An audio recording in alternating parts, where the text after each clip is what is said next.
Um dia maravilhoso para todos nós.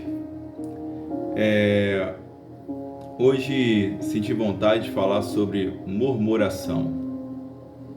Murmuração significa insatisfação, descontentamento.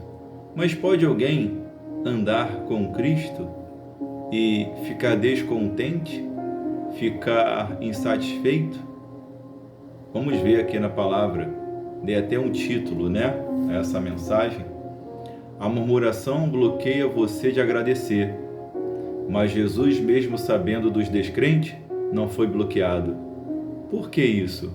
Porque você vai perceber que ao redor de Jesus houveram pessoas que acreditavam no sonho dele, da salvação do mundo, a todo aquele que crê será salvo, mas tinha alguns que estavam descontentes, desconfiado e insatisfeito daquilo. Mas, claro, porque Jesus em espírito e em verdade veio para combater as obras da carne. E é claro que ele não ia falar coisas que as pessoas gostavam de ouvir. Geralmente queremos ouvir somente aquilo que apraz a nossa carne, os prazeres dessa terra. A murmuração, ela foca no que falta, no que não está bom, e acaba nos cegando para aquilo que já devíamos estar valorizando e não valorizamos. Quando reclamamos, constantemente a mente se prende à insatisfação, impedindo que o coração reconheça e celebre as bênçãos presentes. Porque geralmente a murmuração faz isso. Você tem saúde, você tem o que comer, beber, vestir e calçar. Só que os nossos olhos olham e sempre querem mais. Nossa mente fica insaciável, sempre querendo mais. Normal do ser humano. Estou aqui para acusar ninguém. Todos nós somos assim, sempre queremos mais. E acabamos de alguma forma murmurando. Só que quando vem a doença bate a porta, quando coisas assim vêm, é que nós vemos que a maior bênção é a saúde. Lógico, depois do Espírito Santo de Deus e Deus, claro, que é a saúde. Já a gratidão abre espaço para a paz, fortalece a nossa mente, nos dá esperança e muda as perspectivas diante das dificuldades. Olha como é que a gratidão é uma bênção extraordinária. No entanto que o apóstolo Paulo deixou, inspirado pelo Espírito Santo, em Romanos 16, um capítulo que fala todo sobre gratidão. Gratidão a Júlia, a Fegonte, um bom nome para o teu filho. E a gratidão faz isso. Enquanto o coração se prende a reclamações, os olhos deixam de enxergar as bênçãos. Escolha agradecer e a vida irá florescer. Até rimou, Com tudo isso, vem um capítulo à minha mente, que é no Evangelho de João 6,64, que fala assim: contudo há descrente entre vós, pois Jesus sabia desde o princípio quais eram os que não criam e quem o havia de trair. Então note que eu botei um título: a murmuração bloqueia você de agradecer. Mas Jesus, mesmo sabendo dos descrentes, não foi bloqueado. Não foi bloqueado pelo que, Alex? Para ser uma pessoa ingrata, para murmurar, porque você andar ao redor de pessoas que desconfiam ou querem anular o seu sonho, te bloquear. Jesus não deixou. Mesmo havendo descrente, desde o princípio, ao qual ele já sabia. Prosseguindo no versículo 65, e prosseguiu, isso aqui é muito importante, o 65, versículo 65 do capítulo 6 do Evangelho de João.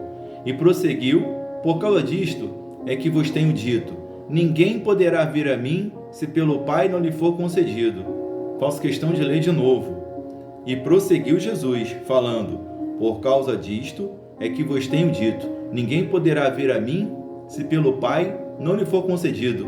Então, esses descrentes que queriam anular e bloquear ele, quem enviou a ele? Foi o diabo ou foi Deus? Reflete aí. Aí, Jesus sabia, estava sendo observado pelos céus e pela terra, mas não murmurou, porque mesmo andando com os descrentes, ele era Deus.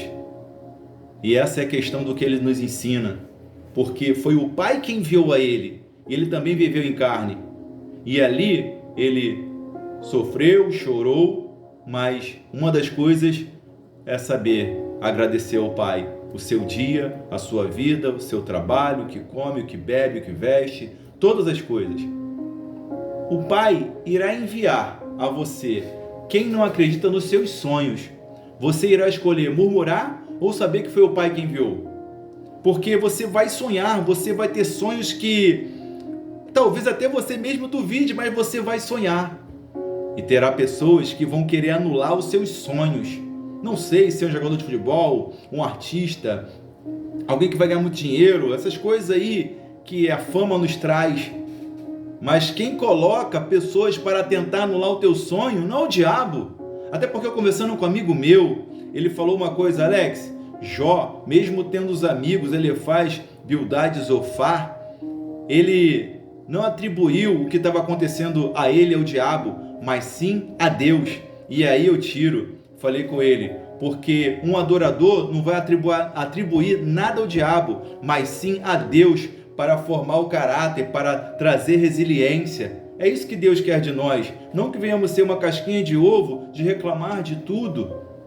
O versículo 66 agora. À vista disso, muitos dos seus discípulos abandonaram e já não andavam com ele. Então, ou seja, ele vai e fala algo tremendo agora. Mas Jesus, sabendo por si mesmo que eles murmuravam a respeito das suas palavras, interpelou-os: isto vos escandaliza? Bom, isso me chama atenção demais, porque como pode você andar com o autor da vida? Às vezes você anda com uma pessoa que te transmite paz, que fala coisas boas para você e traz paz a você. Agora imagina, coloca na mente aí, o próprio Cristo, com a unção, com a paz, com palavra de vida eterna, mas mesmo assim pessoas estavam murmurando, insatisfeitos e descontentes. Mas uma das coisas que um adorador vai fazer, as palavras que mais mudam a vida de um ser humano, não é o confronto, senão, às vezes, vão dizer que está afrontando, mas são as palavras que te fazem refletir, para que haja um insight, te conduza internamente a um novo caminho, para não ficar dando círculos de um paradigma que nunca muda na sua vida, na minha vida e em nossas vidas. E Pedro diz, mesmo com toda humilhação a isso, porque ele estava ali incluído com aqueles discípulos que retrocederam, que abandonaram a Jesus, já não andava mais com ele. Mas aí, no versículo 68, está assim, respondeu-lhe Simão Pedro: Senhor, para quem iremos nós? Tu tens as palavras de vida eterna. Um adorador diz isso. Por mais que ainda venham palavras de confronto que faça ele refletir, talvez a mente dele possa achar que ele foi humilhado, que ele possa ter sido rejeitado, mas ele sabe quem tem as palavras de vida eterna e sabe aonde recorrer. Vou terminar agora com uma mulher que veio de Recife, com o testemunho dela e de um jogador. Ela aqui na loja falou para mim assim: Alex, vim de Recife e abandonei tudo para lá porque a família só queria saber dinheiro. Vim com pouco dinheiro e com meu filho. Quando cheguei aqui no Rio de Janeiro, sem murmurar, sem nada, uma paz interna, falei assim: Deus, cuida de mim e do meu filho. E fiz uma oração: e se puder me dar uma casa em Nova Iguaçu, que eu vou atrás de um emprego agora. E ela fez essa oração. Passado 3 anos e meio, ela nunca mais tinha orado sobre isso, já tinha pedido a Deus. O que aconteceu? Ela teve uma casa em Nova Iguaçu, a casa é dela. E ninguém entendendo e perguntando a ela: mas eu vou para a igreja todos os dias, faço isso, aquilo. Não está na questão de ir para a igreja todos os dias, está na questão do teu coração puro, daquilo que Deus vê. Porque como Jesus foi ali testado, entre aspas, com irmãos, com discípulos que poderiam tirar a paz dele, que poderiam bloquear as bênçãos na vida dele, ele sendo um homem, ele não retrocedeu, ele continuou em seus sonhos e continuou acreditando, porque ele sabia que o Pai tinha enviado. Então essa mulher não murmurou e nem desejou o mal para ninguém. Depois de 3 anos e meio que ela recebeu essa casa, filho dela: mas eu gosto de morar em Mesquita, mãe. poderia me deixar em Mesquita? Aí ela falou: filho, eu fiz uma oração há 3 anos e meio atrás a Deus. E ele me respondeu: vamos morar em Nova Iguaçu e depois a gente vem para casa dos seus primos em Mesquita. E outra, essa daqui eu vou terminar agora.